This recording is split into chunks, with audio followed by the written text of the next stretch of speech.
Friends and my dear students, मैं doctor Vasla Sharma फिर एक बार अपने यूट्यूब चैनल विधि की पाठशाला में आप सभी का स्वागत करती हूँ।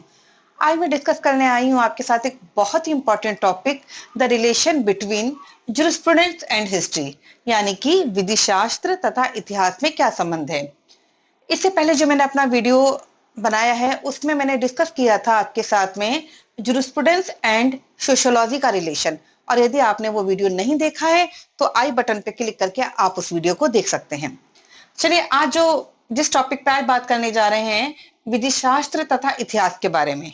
तो जैसा कि आप सभी को मालूम है कि विधि शास्त्र का संबंध विधि से है। विधि शास्त्र शब्द की उत्पत्ति लैटिन भाषा के दो शब्दों जूरिस तथा प्रूडेंशिया से हुई है, जिसमें जूरिस का अर्थ होता है विधि तथा प्रूडेंशिया का अर्थ होता है ज्ञान। अर्थात जूरिस्प्रूडेंस का मतलब होता है विधि का ज्ञान, ऐसा विषय जिसमें हम विधि का अध्ययन करते हैं। जब हम हिस्ट्री की बात करते हैं तब देखिए, हिस्ट्री शब्द से हम सभी पूरी अच्छी तरीके से हम लोग वाकिफ हैं। इतिहास हम सबने पढ़ा हुआ है और सबको मालूम है कि इतिहास के अंतर्गत हम भूतकाल में क्या क्या चीजें थी, क्या क्या बातें थी, हम उन सब चीजों को डिस्कस करते हैं। इतिहास पूरे विश्व का हो सकता है, किसी राष्ट्र की हम बात कर सकते हैं, किसी संस्था की बात कर सकते हैं, यहाँ तक कि विज्ञान का भी अपना एक इतिहास होता है।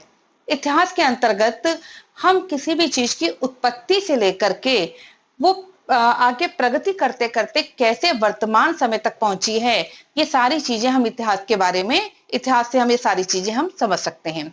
अब यहाँ पर मेन बात ये आती है कि चलिए, हमें हिस्ट्री तो क्लियर हो गया कि हिस्ट्री में क्या है, लेकिन विधि शास्त्र हिस्ट्री से कैसे रिलेटेड है।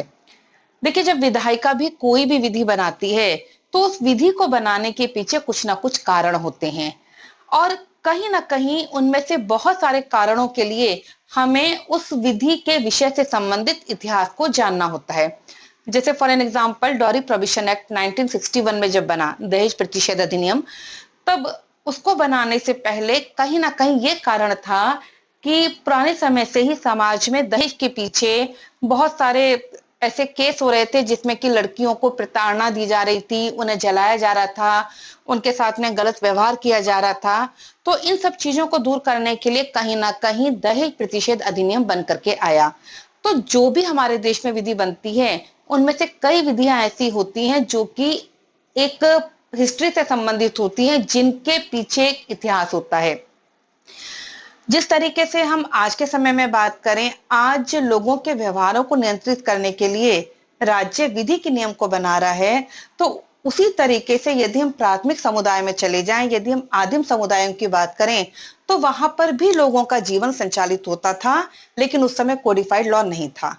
तब जो कस्टम थे हमारे, यानी कि रीति रिवाज, हमारी जो प्रथाएं लोगों के जीवन को संचालित करती थी, और भारत में ही नहीं बल्कि अन्य कई देशों में भी बहुत सारी कस्टम भी धीरे धीरे चल करके आज वर्तमान रूप में कस्टमरी लॉ में कन्वर्ट हो गई हैं, यानी कि प्रथाओं से जाकर के वो प्रथागत विधि के रूप में आ गई हैं।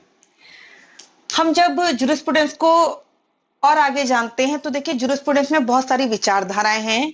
उन्हीं विचारधाराओं में एक विचारधारा हिस्टोरिकल स्कूल के नाम से भी है, यानी कि विधि शास्त्र की ऐतिहासिक विचारधारा। ये नाम सुनने से भी हमको ये पता लग जाता है कि विधि शास्त्र का संबंध कहीं ना कहीं इतिहास से है। ऐतिहासिक विचारधारा के सपोर्टर जिसमें हम सेविनी की बात कर सकते हैं, सर हेनरी मैन का हम नाम लेते हैं, मॉन्टेस्क्यू हैं, एडमंड बर्क हैं, उन सभी का कहना ये था कि विधि बनाई नहीं जाती बल्कि विधि पाई जाती है, और जो हमारे आदिम समुदाय थे उनमें भी किसी न किसी रूप में विधि प्रचलित थी। विधि तब प्रथाओं के रूप में थी और लोगों का जीवन उसी हिसाब से अनुशासित होता था। कोडिफाइड लॉ तो बहुत बाद में बन के आया है, लेकिन उससे पहले सारी चीजें चली आ रही थी। और आज के समय में जो विधि बन करके आती है, हम यदि उसकी उत्पत्ति को जानना चाहते हैं तो कहीं ना कहीं हमें पास्ट टाइम में जाकर के उसको देखना होगा। विधि शास्त्र की प्रकृति वाले टॉपिक पे भी मैंने आपको यही बताया था कि विधि शास्त्र केवल वर्तमान विधि की बात नहीं कर रहा है, बल्कि भूतकाल में भी विधि का स्वरूप क्या था, इन सब चीजों को बताता है। यानी कि हम यहाँ पर ये कह सकते हैं कि विधि शास्त्र के अंतर्गत हम जिस विधि का अध्ययन कर रहे हैं, उसके ऐतिहासिक पहलू को भी जानना समझना जरूरी है कि वो विधि कहाँ से आई, उसकी उत्पत्ति कैसे हुई, पीछे क्या क्या कारण थे और किस तरीके से उसने वर्तमान में आज का रूप ग्रहण किया है। तो अब आपको यहाँ पर मुझे लगता है कि बिल्कुल क्लियर हो गया होगा कि विधि शास्त्र तथा इतिहास में क्या संबंध है। और यदि वीडियो आपको अच्छा लगा हो तो प्लीज इसको लाइक करना, शेयर करना और सब्सक्राइब करना ना भूलें। Thank you so much for watching the video.